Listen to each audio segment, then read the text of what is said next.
Hi, Lou Manfredini, Ace's Home Expert, and I'm here with Brandon from Craftsman. Nice to see you.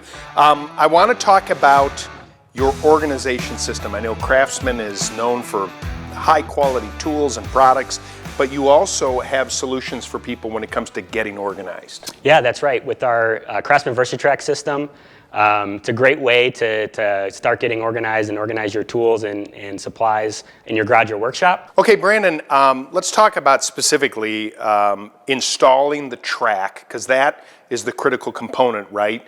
Let's get some of the recommendations that you folks at Craftsman have about how to do it. Yeah, absolutely. So to get started, you want to measure your space on the wall. Again, these are 4-foot panels. You can cut them down if needed to fit the size of your space. You can install these right directly to wall studs, but we know a lot of garages and workshops have drywall, so you'll need a stud finder, and then you'll want to find the studs and mark them.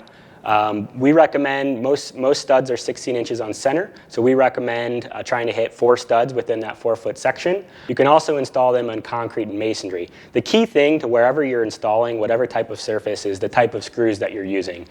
So for most garage and workshop application, you'll use a standard number 10 wood screw to install, but really it's pretty simple.